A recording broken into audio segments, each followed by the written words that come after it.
Welcome back to another episode of Infidelity Tales Lab. We're thankful for your continued viewership. Before we begin, tell us, where in the world are you watching from? We love knowing our global reach. Now, let's dive into today's story. Chapter 1. The Message. Lucas Davenport stared at the text message on his phone, the blue light illuminating his weathered face in the dimness of the military transport plane. Around him, other soldiers dozed or chatted excitedly about returning home for Christmas, but Lucas felt the blood drain from his face as he read the message again. Christmas is better without you.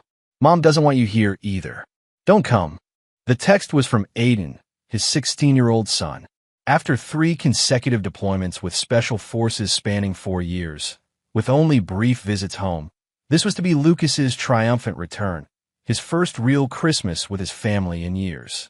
He had endured firefights in dust-choked valleys, spent endless nights in forward operating bases, and watched brothers in arms fall beside him, all with a single sustaining thought: I'm doing this for them, for my family. His fingers hovered over the phone. So many responses flooded his mind. Questions, protests, anger. But 17 years of military discipline had taught him economy of expression. He typed a single word: understood. Then he switched to his banking app and made a quiet change to some paperwork.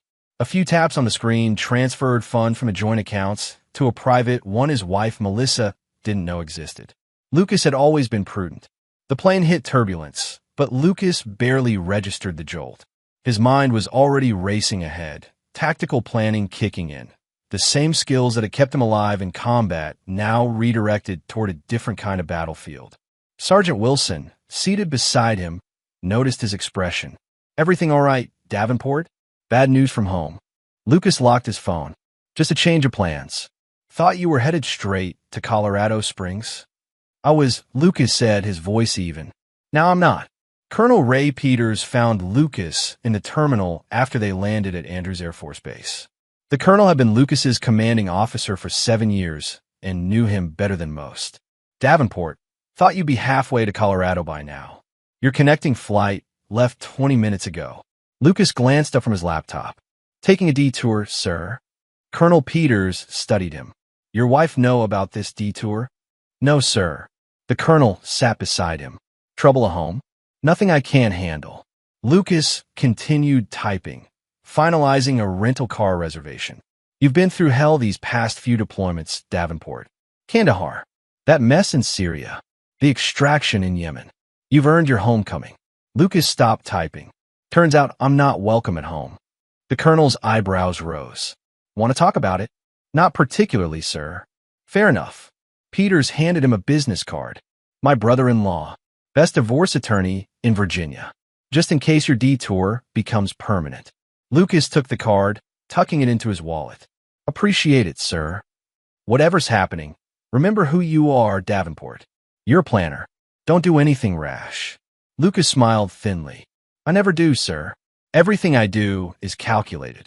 48 hours later, Lucas sat in a modest hotel room in Denver, watching his phone light up with the 13th missed call in 2 hours.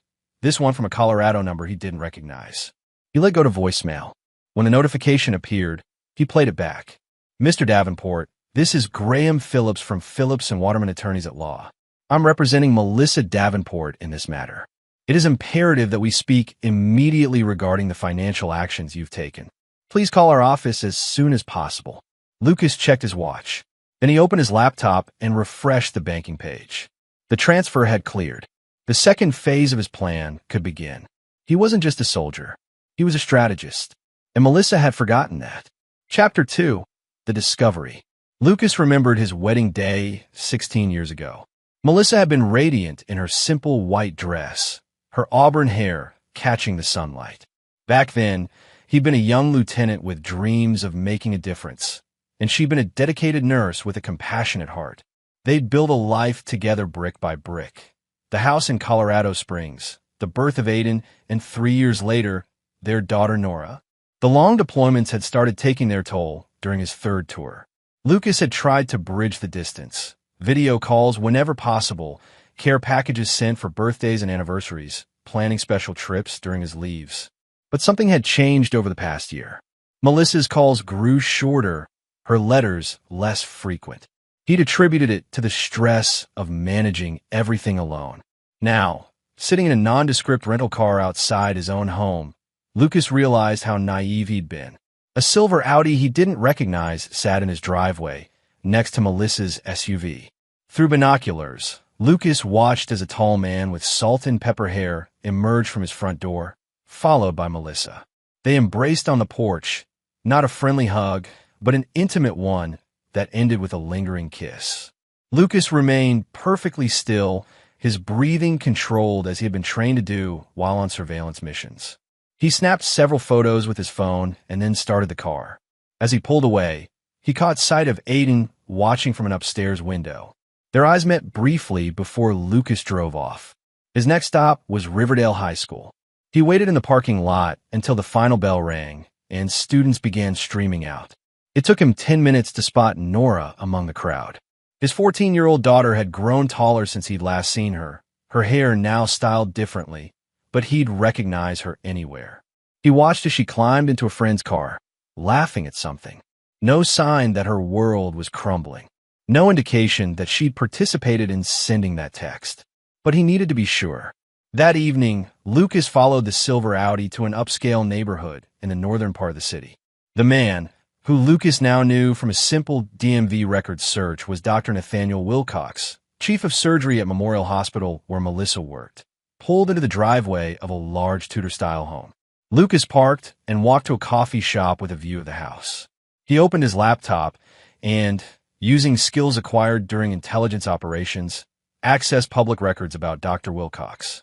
Divorced 3 years ago.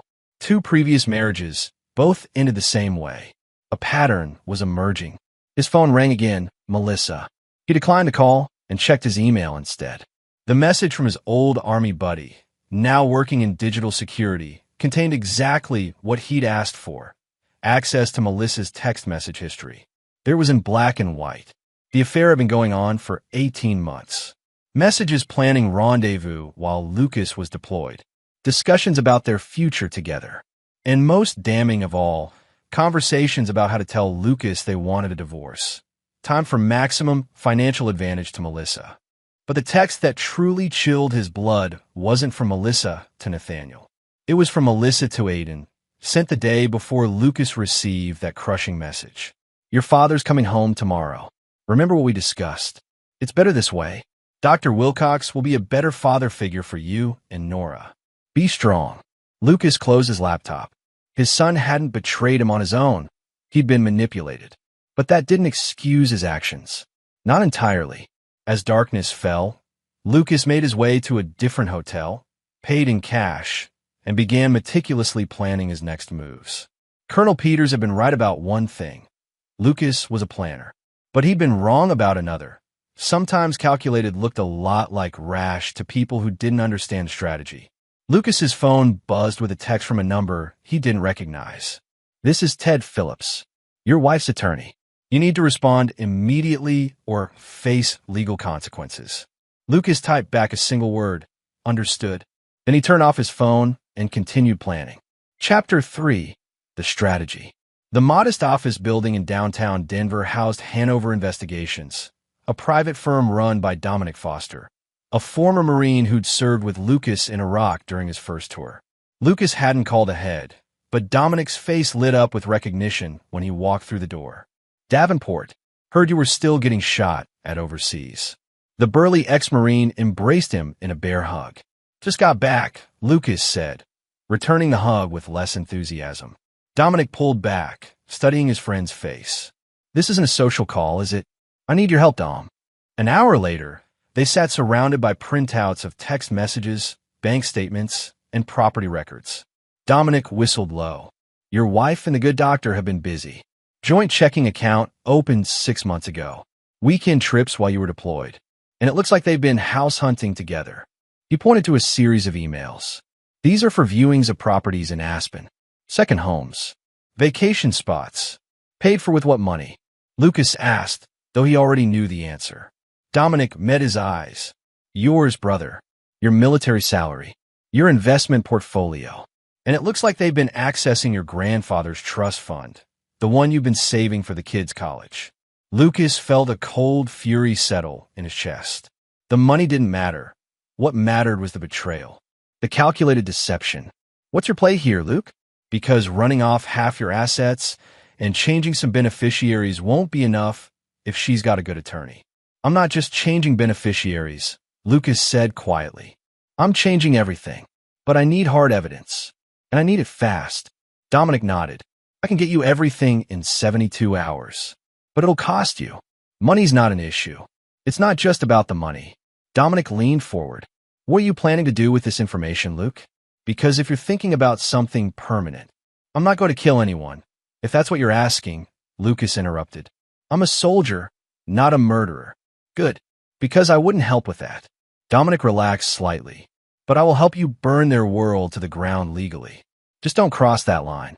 The only line I'm interested in is the one between what's mine and what's theirs, Lucas assured him. And they've crossed it for the last time. That evening, Lucas checked into yet another hotel under a different name.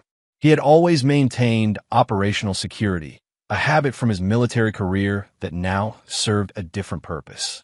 His phone showed 27 missed calls, 15 from Melissa, 8 from her lawyer, 3 from Aiden, and 1 from an unknown number. He listened to the voicemail from the unknown caller. Dad, it's Nora. Mom and Aiden won't tell me what's going on, but I know something's wrong. Mom's been crying, and there are weird men in suits at the house asking questions. Please call me back. I miss you. Lucas closed his eyes. Nora, his sweet, perceptive daughter. The voice message suggested she hadn't been part of the plan to drive him away. He saved the voicemail, but didn't call back.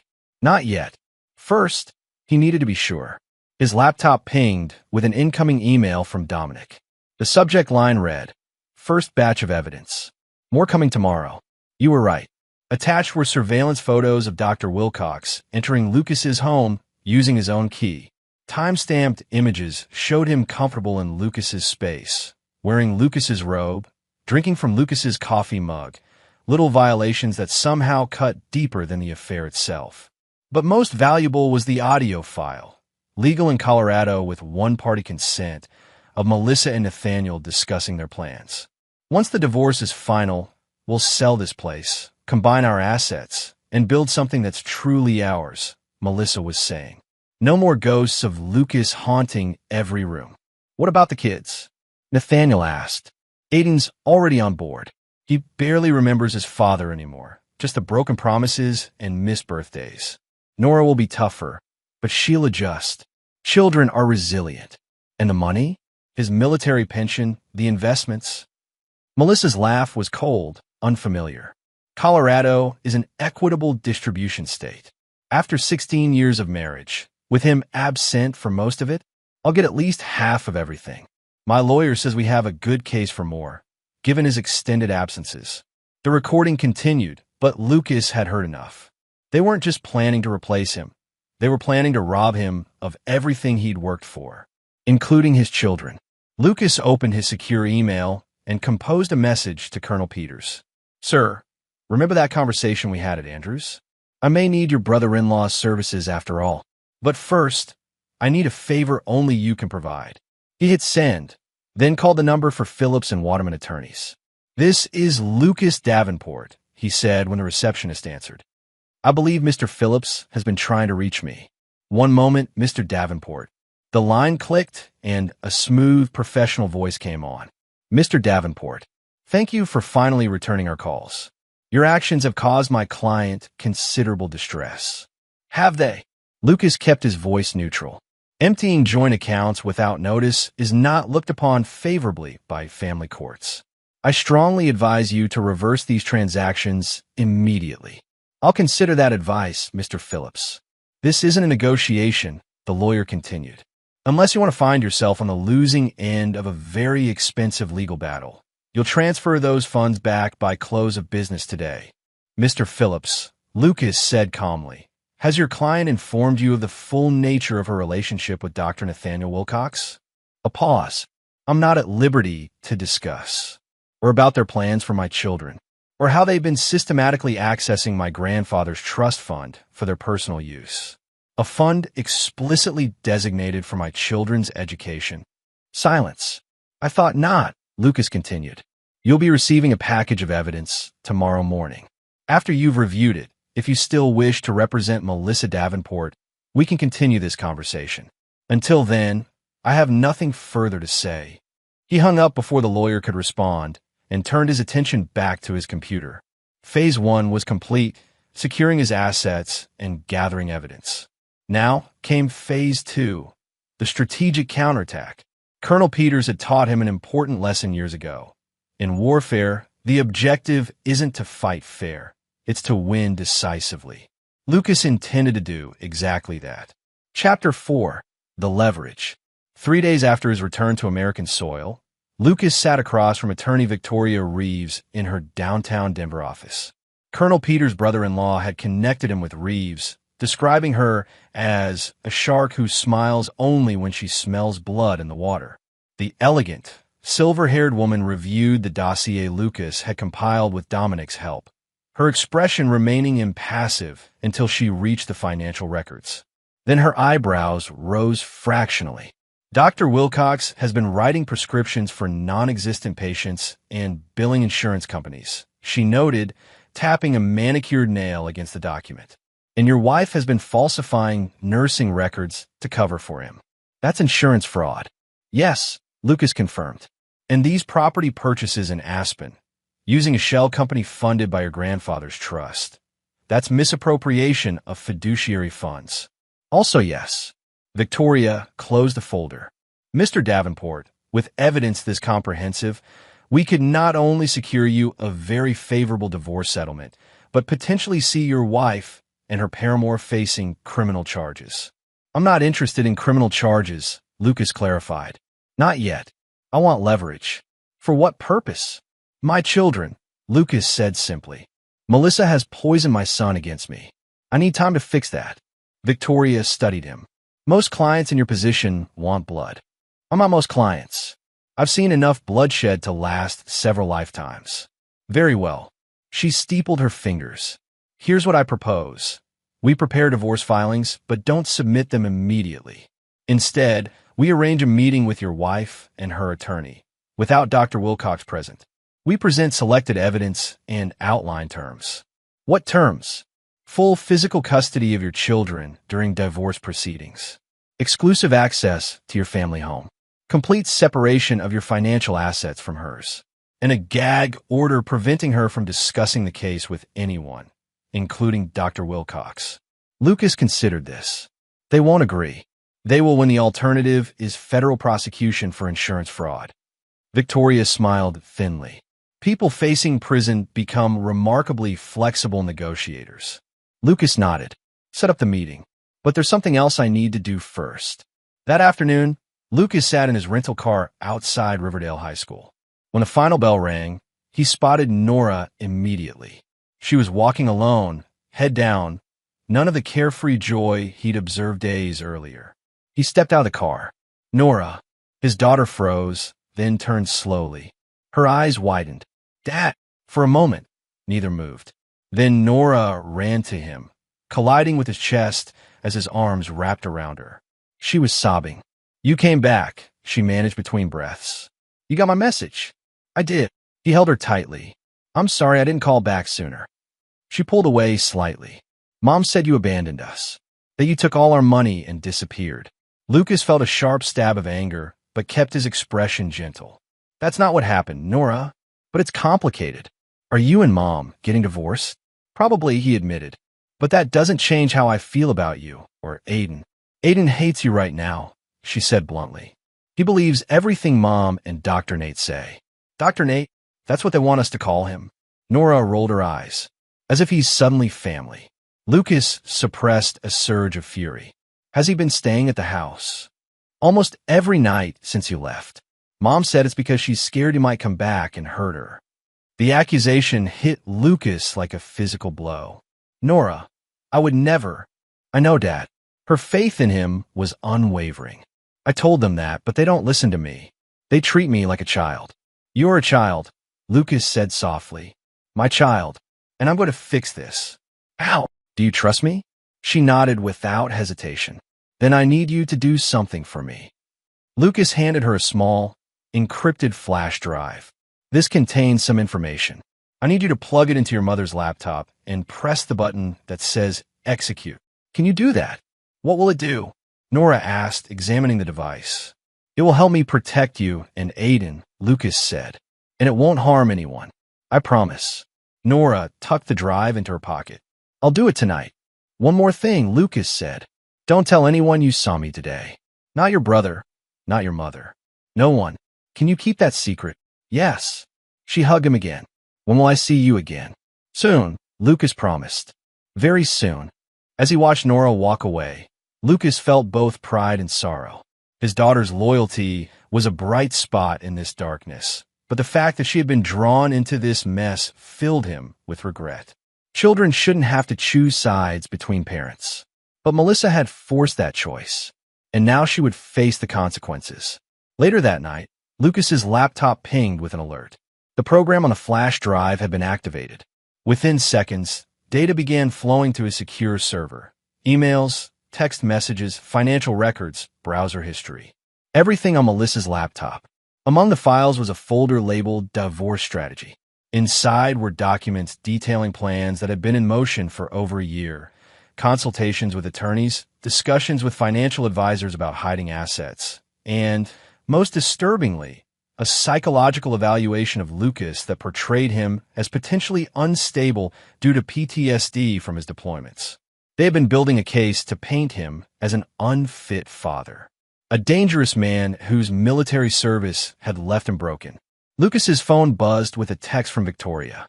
Meeting set for tomorrow, 10 a.m., my office. Both M and her attorney confirmed. Lucas sent back his acknowledgement, then opened the dossier he'd been building. With the new information from Melissa's laptop, his position was even stronger. The house of cards she and Dr. Wilcox had constructed was about to collapse. His phone rang. Dominic. You need to see this, his friend said without preamble. Wilcox just made a large cash withdrawal and purchased one-way tickets to Cancun for next week. 2 passengers, him and your wife. They're planning to run, Lucas realized. Looks that way. What's your move? Lucas thought for a moment. Let them think their plan is still viable. For now, playing with fire, brother. Fire is only dangerous if you're the one getting burned, Lucas replied. And I have no intention of being anywhere near the flames when they ignite. Chapter 5. The Meeting. Victoria Reeves's conference room projected power and wealth. Floor-to-ceiling windows overlooking downtown Denver. A massive mahogany table that could seat 20, and artwork that Lucas suspected cost more than his annual salary. It was designed to intimidate, and judging by the nervous glances Melissa kept exchanging with her attorney, it was working. Lucas sat beside Victoria, his posture relaxed but alert. Across the table, Melissa looked both angry and afraid, an interesting combination. Her attorney, Graham Phillips, maintained a professional facade, but his frequent checking of his watch betrayed his anxiety. Thank you for agreeing to this meeting, Victoria began, her voice smooth as polished marble.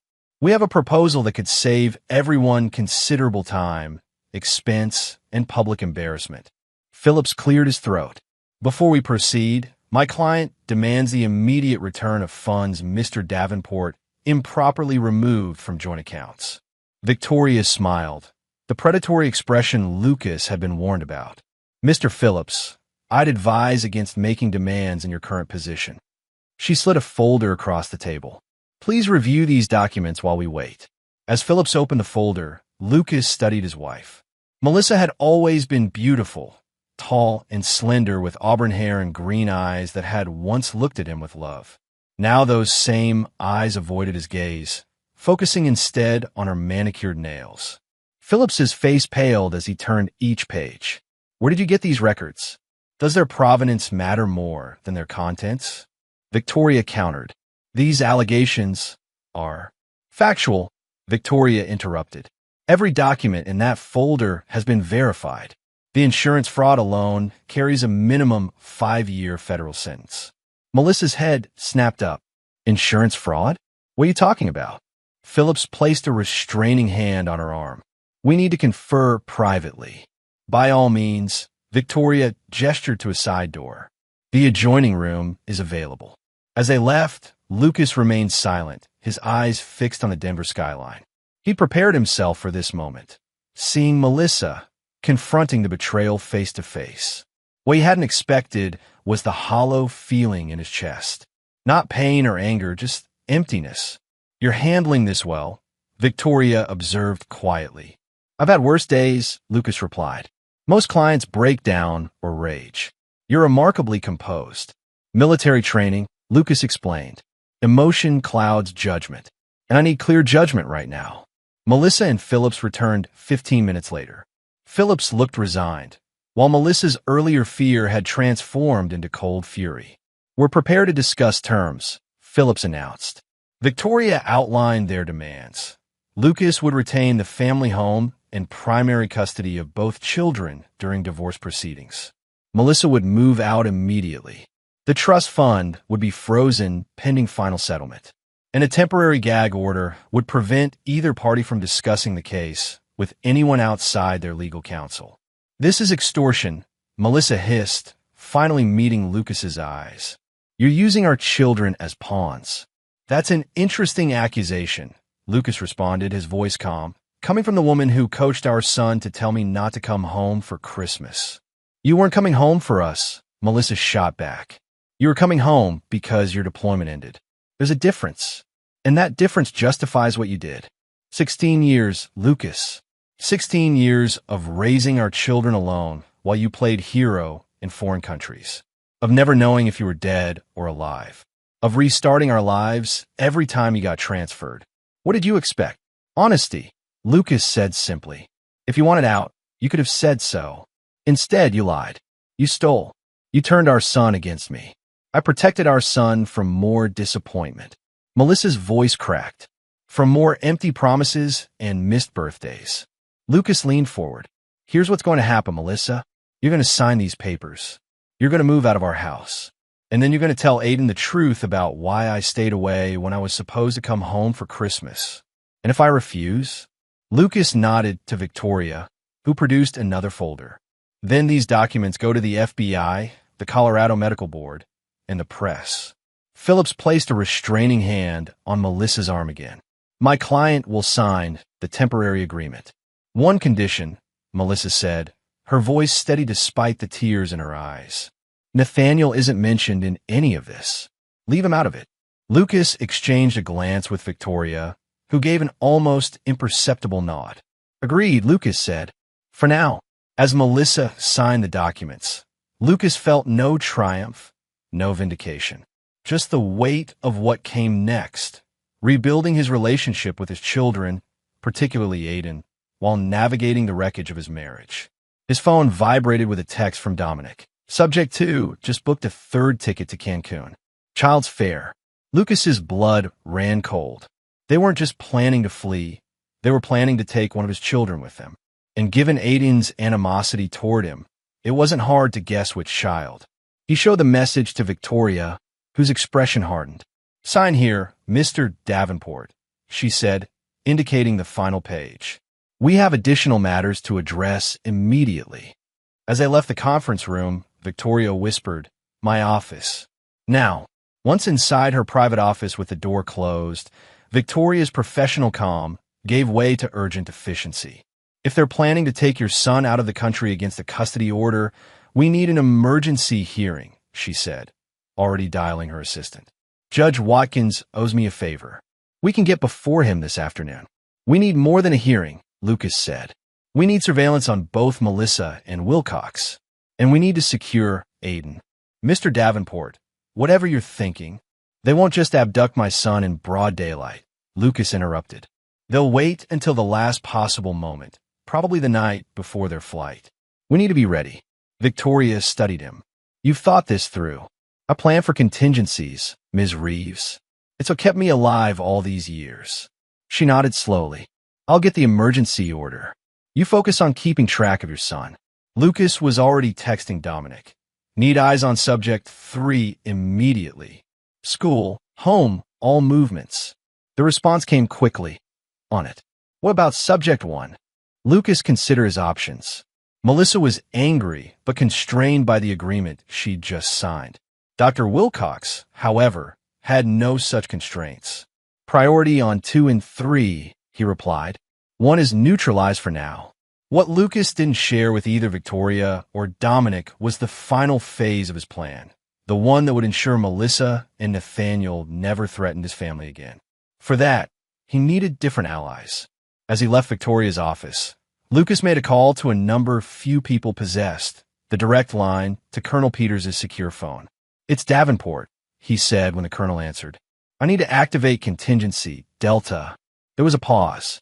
"That's extreme, Lucas. Are you sure?" "They're planning to take my son out of the country, sir." "So yes, I'm sure." "Understood. I'll make the calls. Delta will be active within the hour." Lucas ended the call and checked his watch. 18 hours until the endgame began. Chapter 6, The Precipice.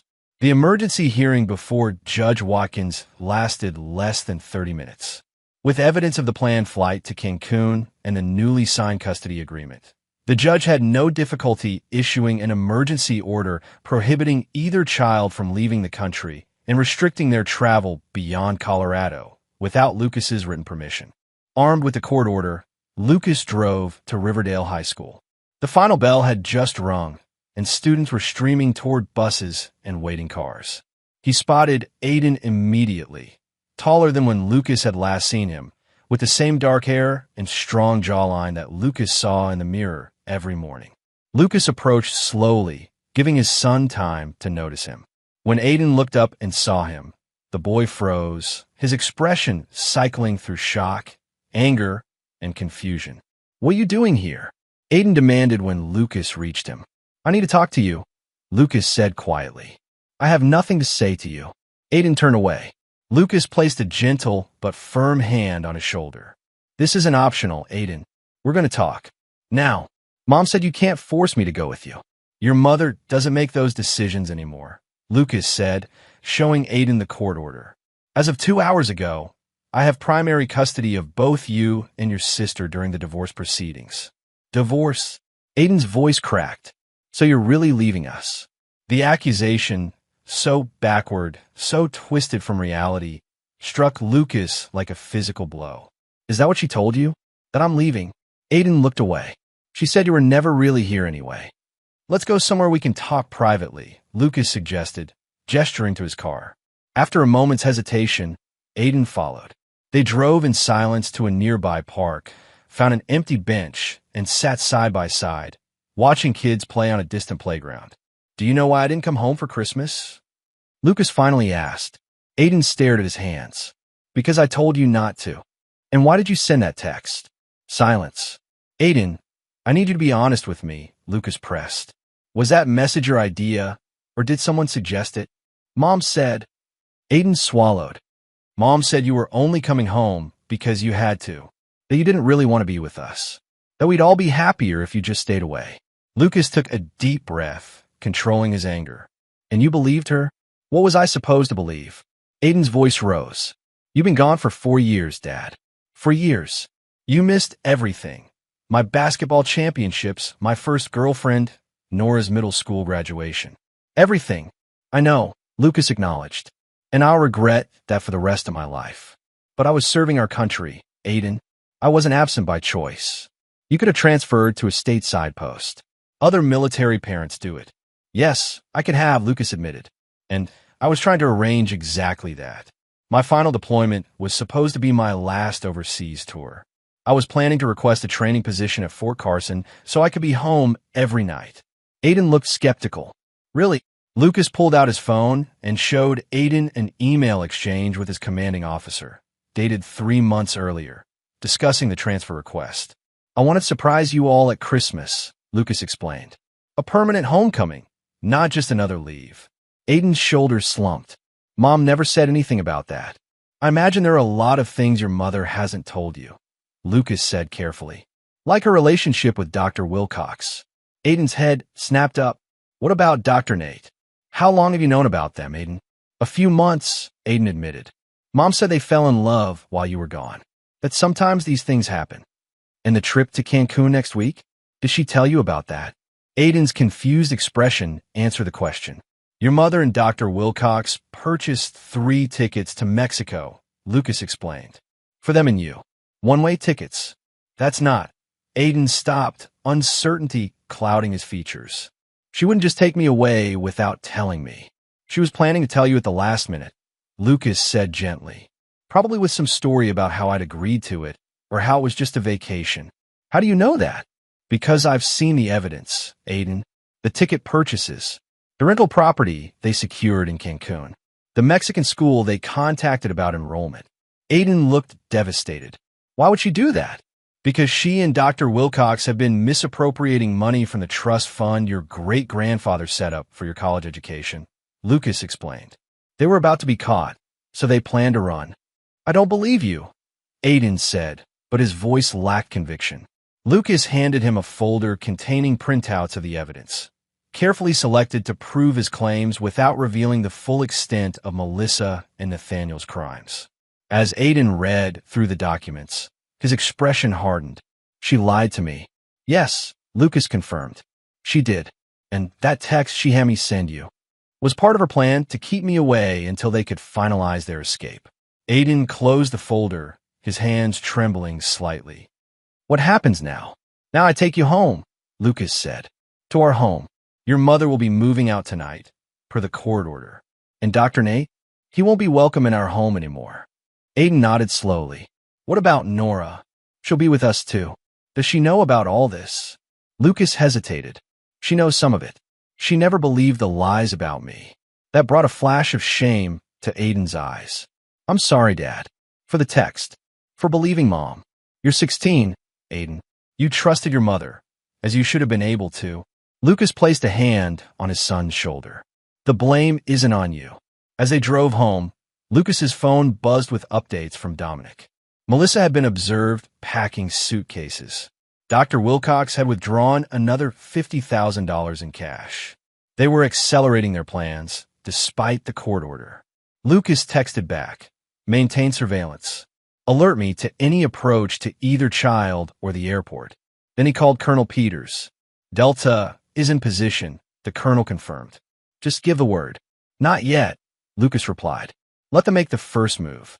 When they arrived home, Nora was waiting on the porch. She ran to embrace both of them, her relief palpable when she saw Aiden with their father. You fixed it, she said to Lucas. Not yet, Lucas corrected, but I'm working on it. Inside, the house showed signs of hasty packing. Empty spaces on shelves, gaps in the closets visible through the master bedroom's open door. Melissa had clearly taken what she could grab quickly. Lucas gathered his children in the living room. I know this is all happening very fast, he began, and there's a lot I haven't told you yet about what's been going on between your mother and me. Is it true she stole our college money? Aiden asked bluntly. Nora gasped. What? Not all of it, Lucas clarified. I managed to secure most of the trust before any permanent damage was done. But yes, she and Dr. Wilcox were accessing funds they shouldn't have been. For the house in Aspen, Nora said quietly. Both Lucas and Aiden turned to her in surprise. I heard them talking about it, she explained, about how they'd have weekend getaways in the mountains while we were at school or with friends. The casual cruelty of that plan, excluding the children from their stolen luxury, reignited Lucas's cold fury. But he kept his expression neutral for his children's sake. The important thing now is that we're together, he told them. And I promise you both, I'm not leaving again. My active service days are over. As they prepared dinner together, a simple meal of pasta and salad, the first they'd shared as a family in years, Lucas maintained a careful vigilance. He knew Melissa wouldn't accept defeat easily. The court order, the exposure of her plans, the loss of her children, these were setbacks, not surrender. His phone vibrated with a text from Dominic. Subjects 1 and 2 meeting at hotel near airport. Surveillance in place. Perfect. Everything was proceeding according to plan. After dinner, as Aiden and Nora settled in to watch a movie, Lucas excused himself to make a call from his study. He couldn't afford to have his children overhear this conversation. Colonel, he said when Peters answered. Initiate Delta. Phase 1 only.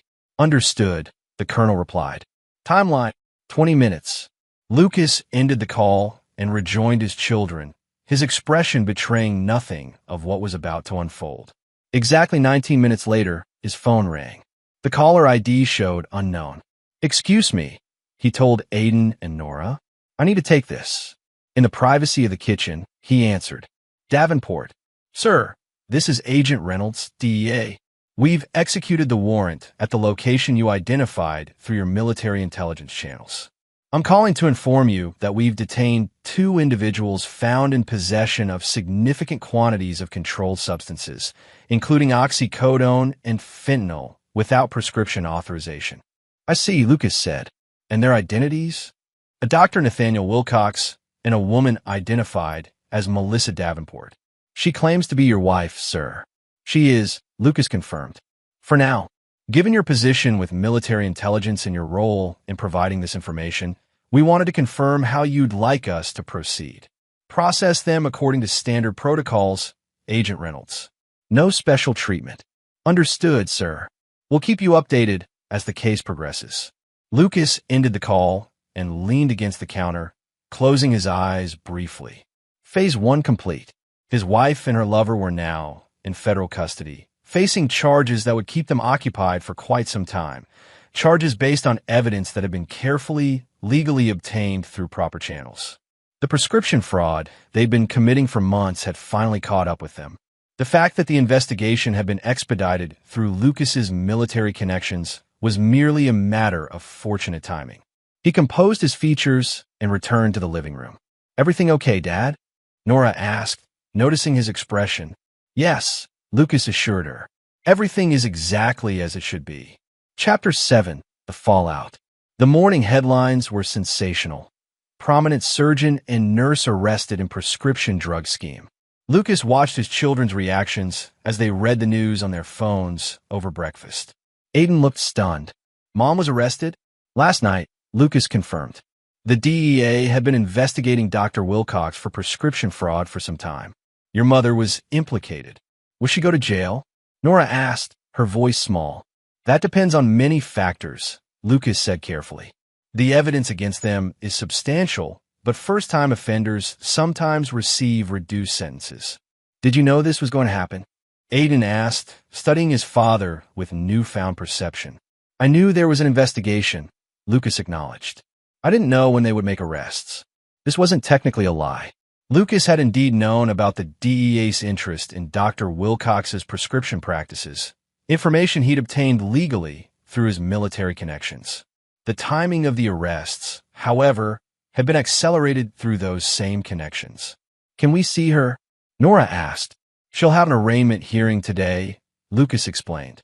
"After that, if she's granted bail, you can see her. And if she's not," Aiden pressed, "then visits would be arranged through the detention facility." Lucas observed his son's troubled expression. "Aiden, I know this is difficult, but your mother made choices that had consequences. This isn't my doing." Another technical truth. Lucas hadn't fabricated evidence or filed false reports. He had simply ensured that legitimate investigations weren't delayed by bureaucracy or overlooked due to Dr. Wilcox's prominent position. "What about our holiday?" Nora asked suddenly. "We were supposed to leave for Cancun next week." Lucas and Aiden exchanged a glance. "There's been a change of plans," Lucas said gently. "That trip wasn't what you were told it was," as he explained the true nature of the planned vacation. A permanent relocation designed to evade financial and legal accountability. Lucas watched understanding dawn in Nora's eyes. "They were going to take Aiden and leave me behind?" Her voice cracked with hurt. "The third ticket was in Aiden's name," Lucas confirmed, "but I can't say for certain what their long-term plans were for you." Tears welled in Nora's eyes. "Mom was going to abandon me." "Hey." Lucas moved to kneel beside her chair. "No one is abandoning you. I'm here. I'm staying. And we're going to get through this together, all 3 of us." Aiden, in a gesture that surprised Lucas, reached across the table to take his sister's hand. "Dad's right. We stick together now." The moment was interrupted by Lucas's phone. Victoria Reeves's name flashed on the screen. "I need to take this," he said, stepping into the next room. "Yes, Victoria?" "The arraignment is scheduled for 2 p.m., she reported. "Judge Harmon's courtroom. Given the nature of the charges and the flight risk, documented by those one-way tickets, the prosecutor is pushing for remand without bail." "Good," Lucas said. There's more, Victoria continued. Dr. Wilcox is turning on your wife. His attorney has already approached the DA about a deal. He testifies that Melissa was the mastermind behind both the prescription fraud and the misappropriation of trust funds, and he gets reduced charges. Lucas's jaw tightened. Is the DA considering it? They're listening. Wilcox has considerable influence in this community. But with the evidence we've provided about the trust fund, evidence that clearly shows Wilcox was the primary beneficiary, his story has significant holes. I want to be at the arraignment, Lucas decided. Are you sure that's wise? The press will be there. Let them come, Lucas said firmly. I have nothing to hide. After ending the call, Lucas returned to the kitchen to find his children in serious conversation, which abruptly stopped when he entered. The arraignment is this afternoon, he told them. I'll be attending. We want to come too, Aiden said, exchanging a glance with Nora, who nodded in agreement. Lucas considered his options. Shielding them from his ugliness was his instinct, but they'd already been exposed to so much. Perhaps witnessing the consequences of their mother's actions would provide a necessary, if painful, clarity. All right, he conceded, but you need to understand, this won't be easy to watch. We know, Nora said softly, but we need to see her. Lucas nodded. Get ready. We leave in an hour. While his children prepared, Lucas made another call, this one to Dominic. Progress report, he requested. Bank records confirmed Dr. Wilcox transferred $1.2 million to an offshore account in the Caymans last month, Dominic reported. And get this, Melissa's signature is on the wire transfer authorization. They weren't just stealing from the trust fund. They were setting up their escape long before you came home. Can we trace the money? Already done. I've forwarded the details to Victoria. With this evidence, Wilcox's attempt to paint Melissa as the mastermind falls apart. They were equal partners in this scheme. Good work, Lucas said. Keep digging. I want to know everything. There's one more thing, Dominic added. Your home equity line of credit. Melissa maxed it out 2 weeks ago. $300,000 transferred directly to Wilcox's personal account. Lucas closed his eyes briefly. Another betrayal. Another theft. Thank you, he said finally. I'll see you at the courthouse. The Denver County Courthouse buzzed with activity as Lucas and his children arrived. Press cameras flashed, and reporters shouted questions that Lucas ignored as he guided Aiden and Nora through the security checkpoint and into the building. Victoria met them in the hallway outside courtroom 3B. They're bringing the defendants up now. Are you prepared for this? We are, Lucas assured her, though he noted Nora's pale face and Aiden's clenched jaw. Remember, Victoria cautioned the children, no matter what happens in there, no outbursts. The judge won't tolerate disruptions. They nodded solemnly and followed her into the courtroom, taking seats in the second row. Lucas positioned himself between his children, a physical barrier against what was to come. The side door opened, and bailiffs led in Melissa and Dr. Wilcox, both wearing orange jumpsuits, their hands cuffed in front of them. Melissa's red-rimmed eyes scanned the courtroom frantically until they locked on Lucas and the children. Her expression crumpled. Mom, Nora whispered, half rising. Lucas placed a gentle hand on her arm, and she sank back in her seat. The proceedings moved quickly. The charges were read: conspiracy to commit insurance fraud, illegal distribution of controlled substances, wire fraud, misappropriation of fiduciary funds, and, most seriously, attempted parental kidnapping. When bail was discussed, the prosecutor was unequivocal. Your Honor, these defendants purchased one-way tickets to Mexico and were preparing to flee with a minor child of Ms. Davenport and her estranged husband. They represent the definition of flight risks. Dr. Wilcox's attorney argued for bail based on his client's standing in the community and lack of prior criminal record. Melissa's court-appointed lawyer, Graham Phillips, having withdrawn from the case after her arrest, made similar arguments.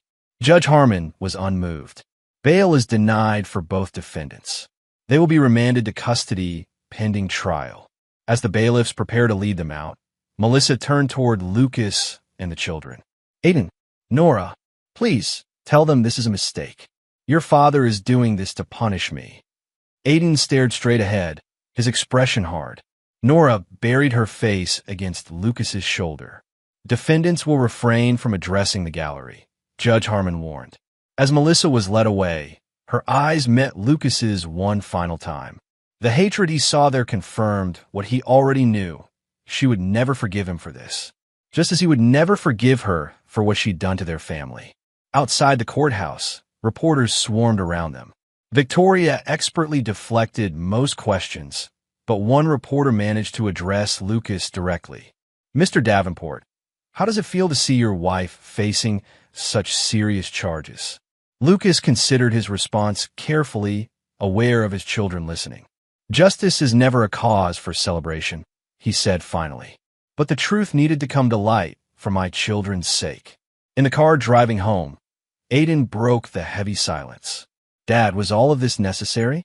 Couldn't you have just divorced Mom without the arrests and everything?"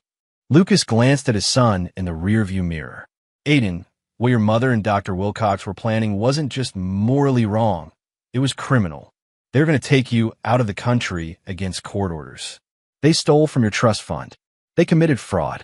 These aren't accusations. They're documented facts." "But still," Nora interjected, "it's Mom.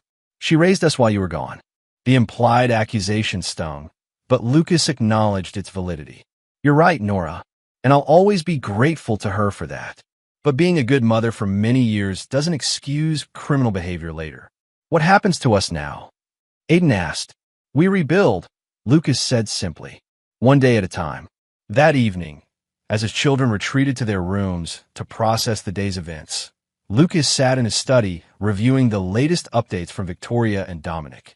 The case against Melissa and Nathaniel was solidifying. With the offshore accounts uncovered and the trust fund misappropriation documented, they were looking at potential sentences of 10 to 15 years. Lucas felt no triumph, no vindication, only a hollowness where his life with Melissa had once been. His phone buzzed with a text from an unknown number. "This isn't over, Lucas. You've destroyed everything I built. I'll never forgive you for this. M." Somehow, despite everything, Melissa had found a way to contact him. Lucas saved the message as evidence of her continued hostility, but didn't respond. Some battles weren't worth fighting. Instead, he opened his laptop and began researching family therapists in the Denver area. His children would need professional support to navigate the trauma of their mother's betrayal and arrest. And though he would never admit it aloud, perhaps he needed it too. The road ahead would be difficult, but Lucas had never shied away from difficult missions. This one, rebuilding his family from the ashes of betrayal, would be his most important yet. Chapter 8. The Reconstruction. 6 weeks after Melissa's arrest, the Davenport household had established a new normal. Lucas had taken a position as a tactical consultant with a private security firm in Denver, allowing him to work regular hours and be home for dinner every night, a simple pleasure he'd missed during his years of deployment. Aiden's initial anger had gradually softened as he participated in weekly therapy sessions and came to terms with the reality of his mother's actions.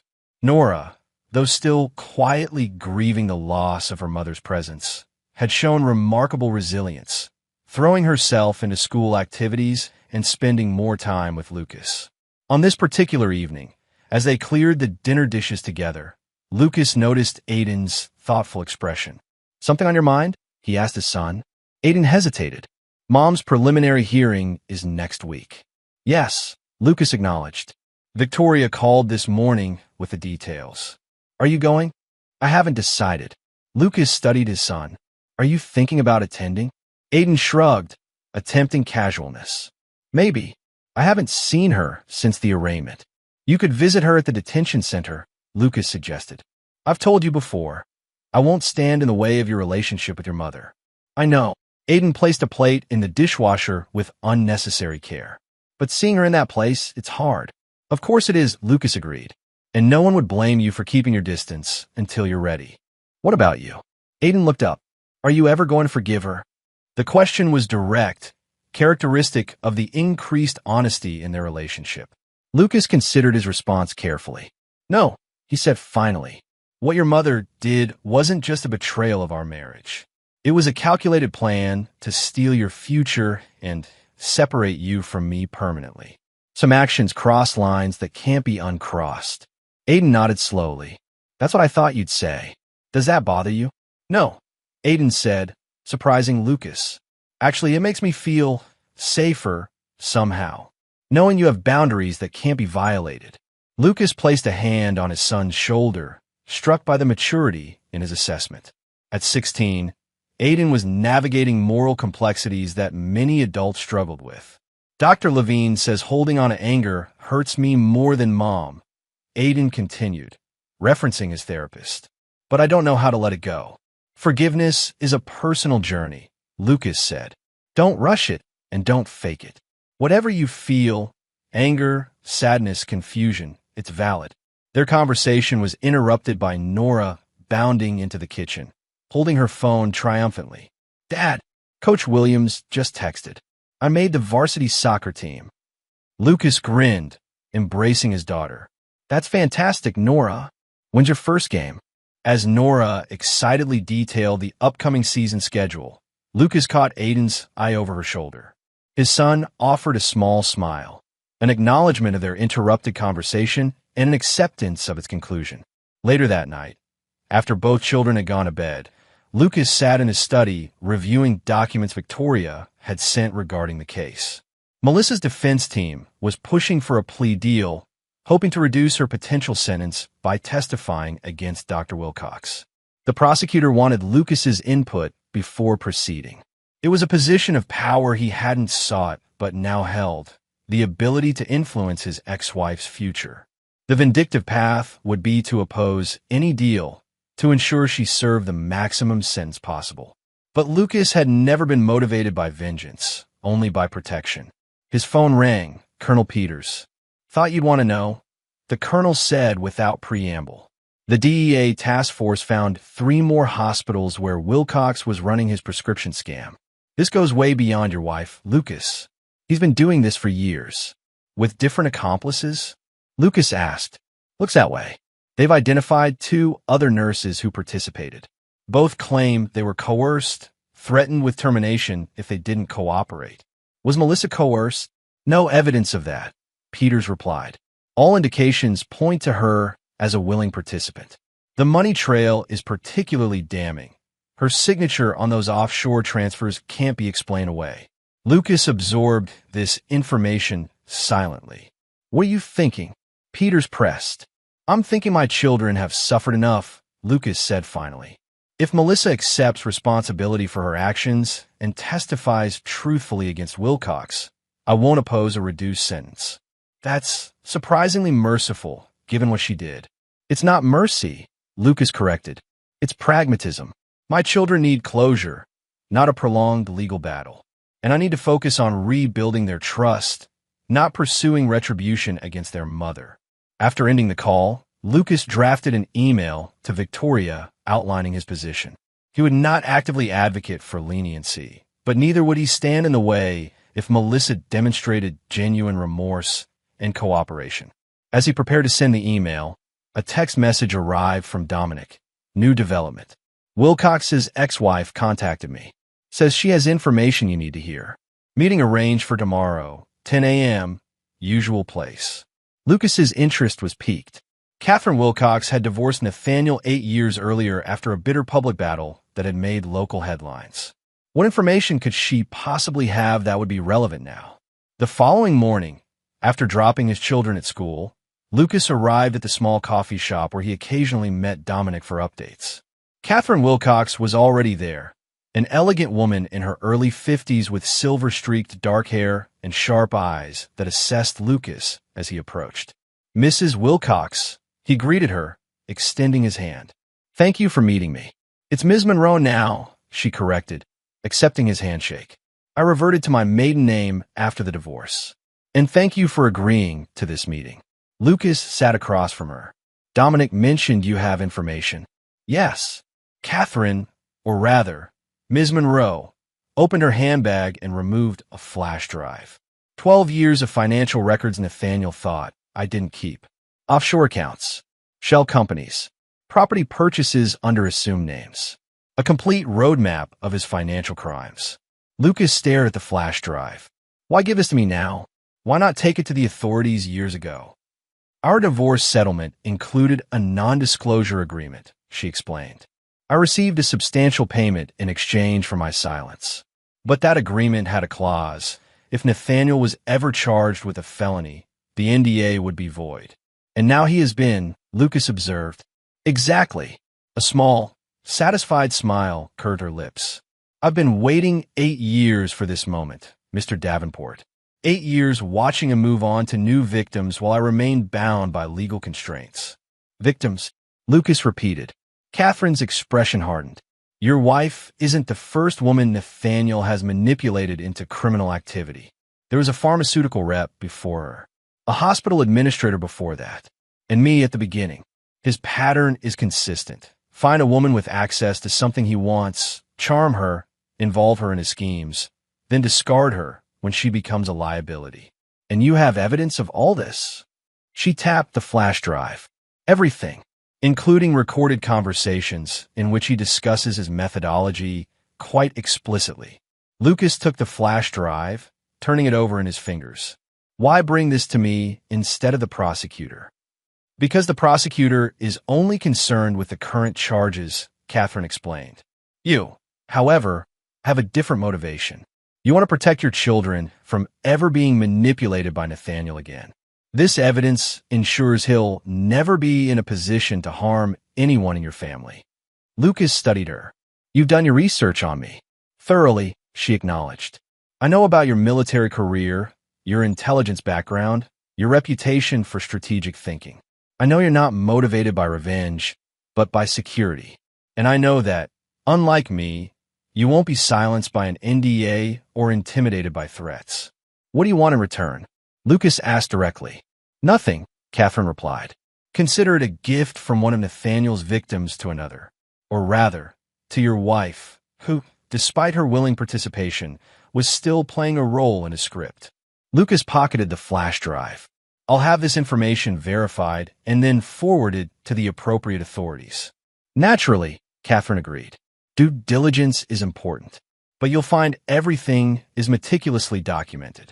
I was an accountant before I married Nathaniel. Record keeping is second nature to me. As they parted ways, Catherine offered one final observation. You know, Mr. Davenport, there's a certain satisfaction in watching someone who believes themselves untouchable finally face consequences. I imagine you understand that feeling. I do, Lucas acknowledged. But it's a hollow satisfaction. Perhaps, she conceded. But it's better than the alternative, watching them continue to destroy lives without consequences. Lucas couldn't argue with that assessment. The evidence Catherine provided proved transformative in both cases. Over the next 2 weeks, faced with the overwhelming documentation of his past crimes, Dr. Wilcox accepted a plea deal that would keep him in prison for 20 years. As part of the agreement, he admitted that Melissa had joined his operation only in the past 2 years, not as its architect, but as a participant. This clarification, combined with Melissa's full cooperation, resulted in a reduced sentence for her, 8 years, with the possibility of parole after 5. Still a substantial punishment, but not the decade-plus she had been facing. When Victoria called with the news, Lucas received it without comment. This is the best outcome we could have hoped for, Victoria assured him. Wilcox will be incarcerated well into his 60s.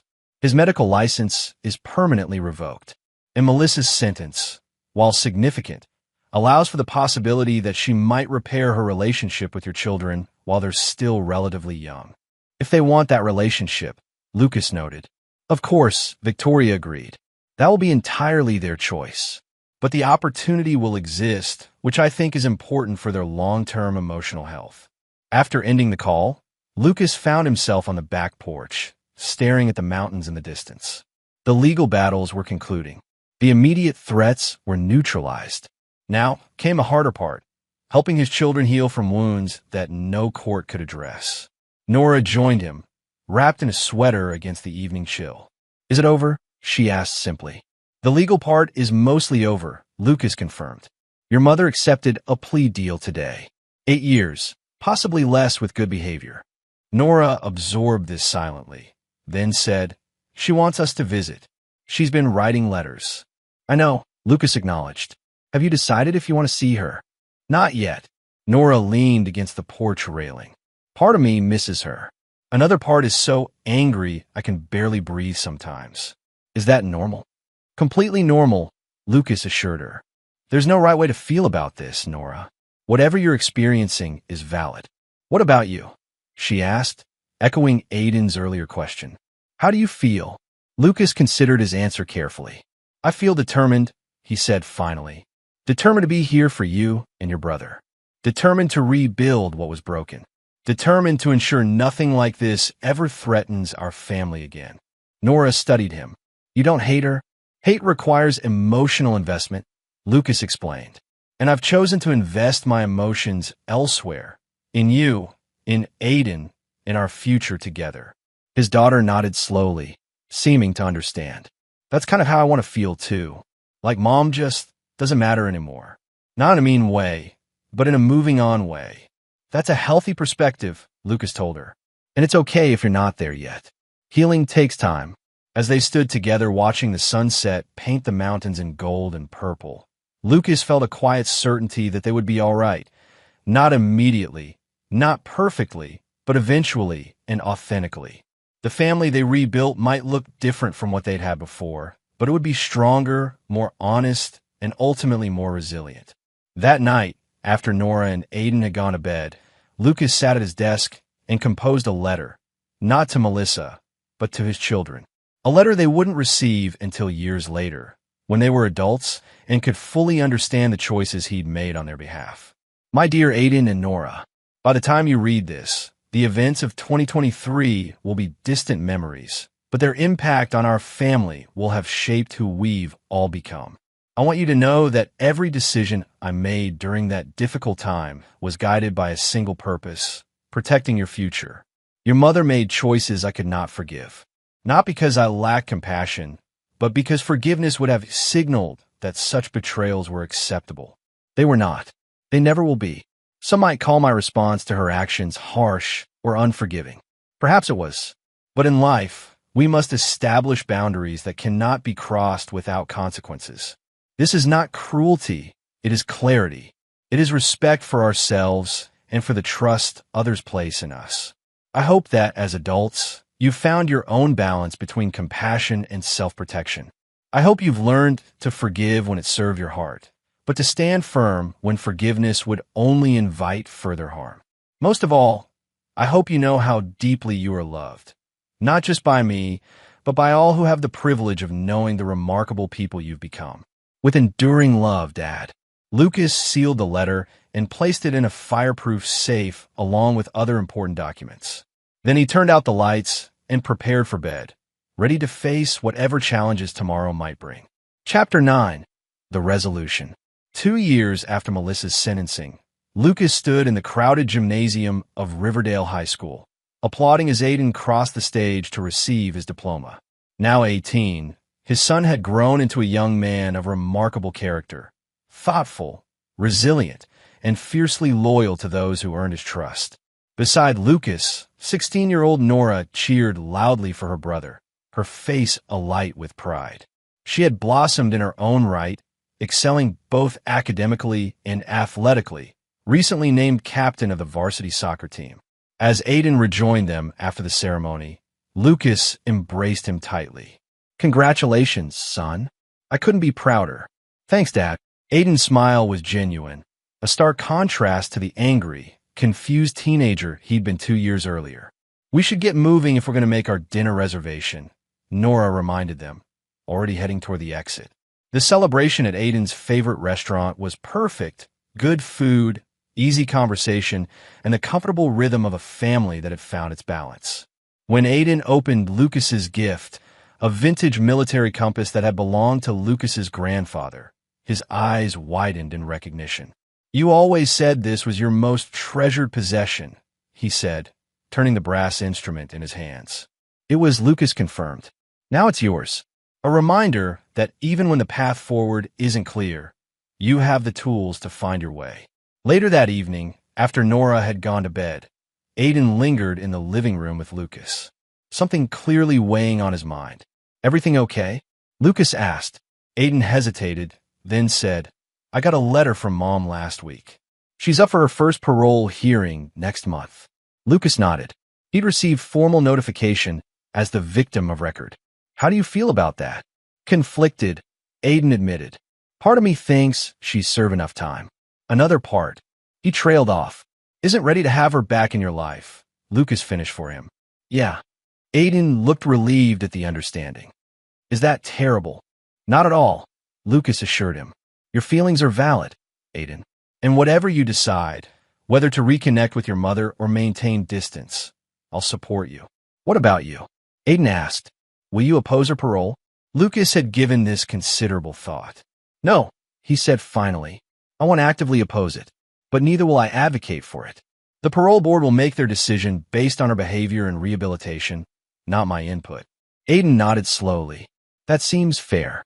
The important thing, Lucas continued, is that regardless of their decision, our family remains solid. Your mother's potential release doesn't change who we are or what we've built together.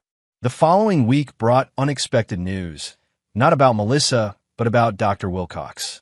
He had been killed in a prison altercation, allegedly after information about his crimes against children through prescription fraud had circulated among inmates. The man who had nearly destroyed the Davenport family was gone. Lucas received the news with complex emotions. As a soldier, he had taken lives in combat, but never derived satisfaction from death. Yet he couldn't deny the sense of closure that came with knowing Nathaniel Wilcox would never again threaten his family or manipulate others. He shared the news with his children carefully, emphasizing that while they might feel various emotions about Wilcox's death, celebrating it would be inappropriate. I don't feel happy about it, Nora said thoughtfully, but I don't feel sad either. Is that wrong? No, Lucas assured her. It's a measured response to someone who caused significant harm. Do you think it will affect Mom's parole hearing? Aiden asked. Possibly, Lucas acknowledged. Without Wilcox's influence, the board might view her as less likely to reoffend. The prediction proved accurate. 1 month later, Melissa was granted parole with strict conditions, regular check-ins with a parole officer, mandatory counseling, and various restrictions on her movement and employment. She would be released in 2 weeks.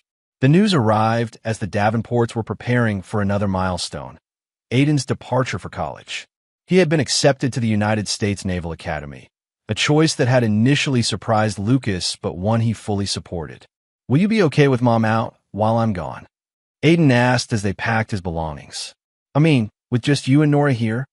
The concern in his son's voice touched Lucas deeply. We'll be fine, Aiden.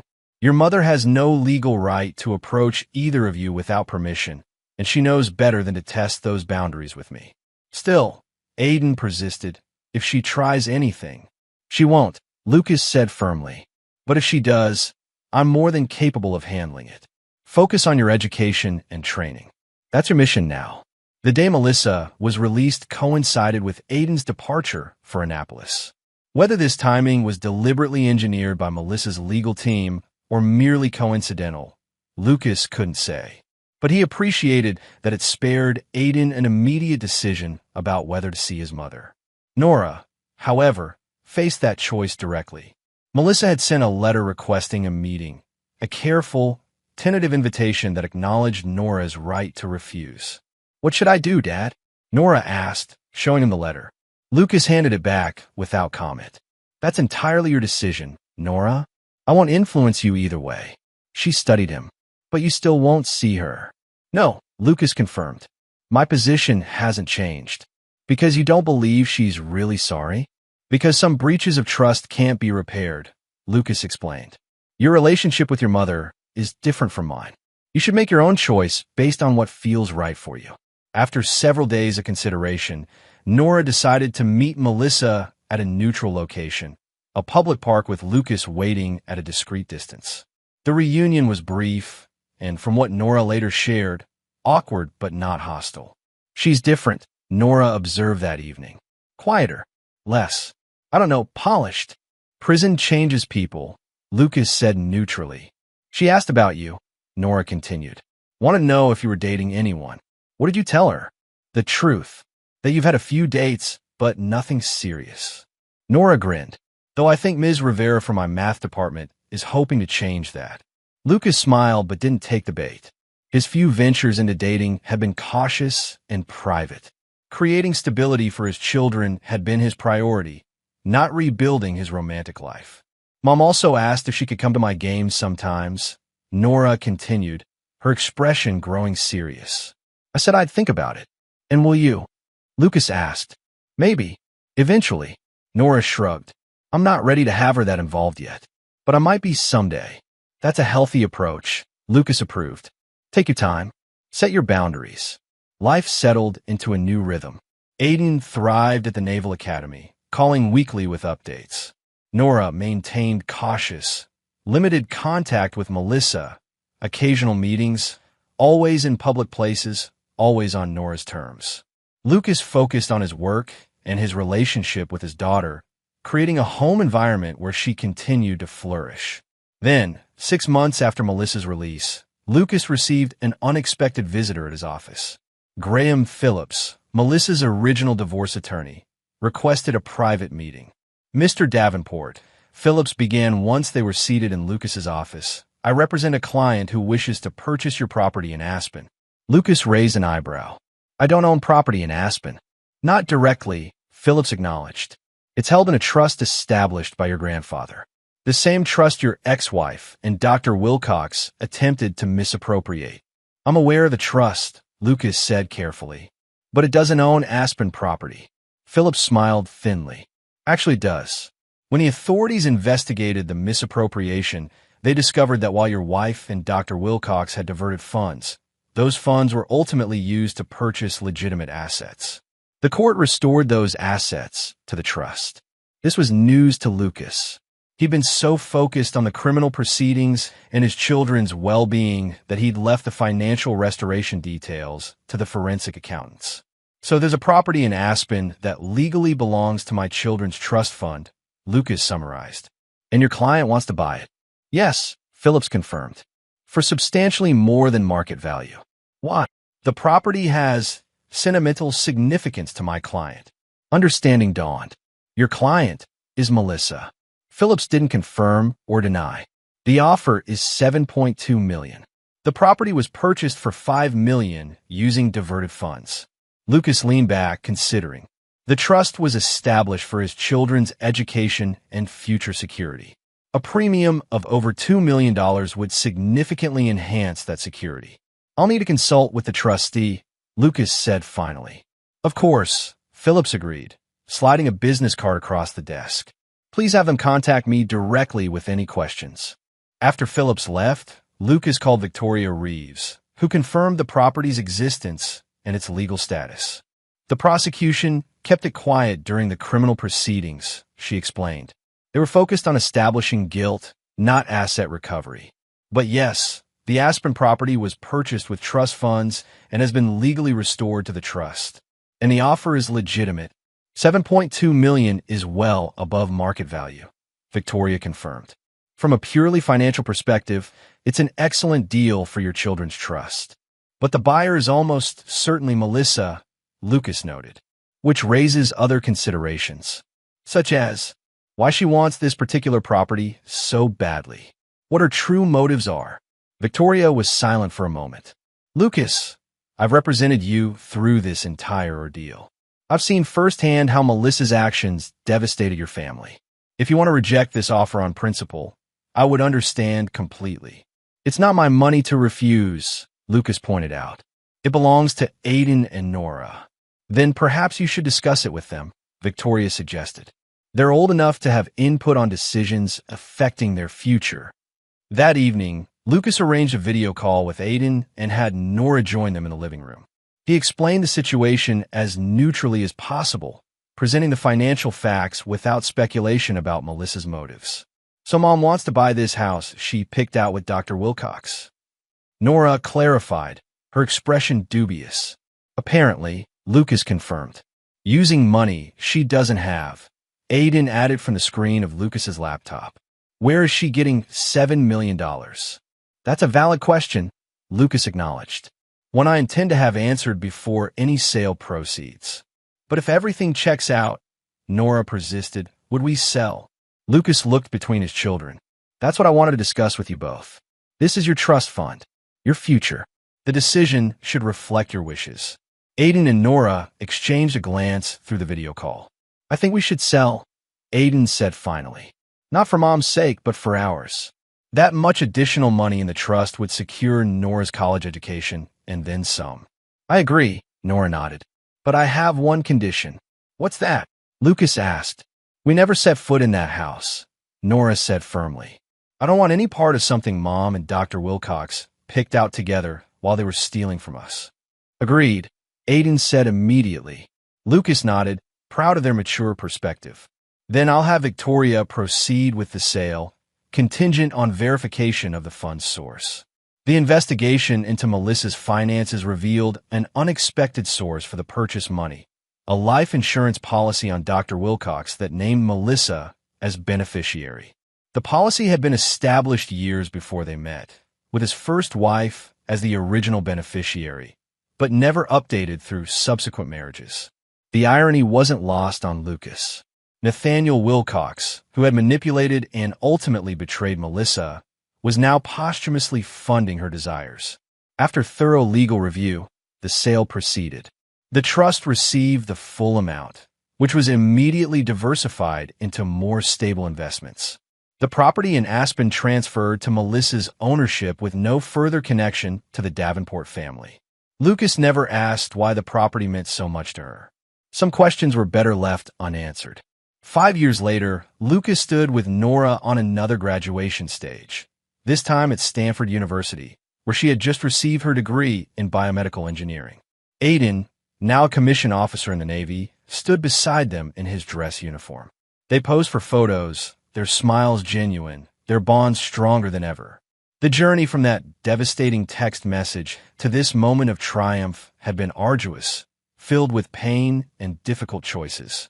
But they had emerged not just intact but transformed, more resilient, more honest with themselves and each other, more appreciative of the family they had rebuilt.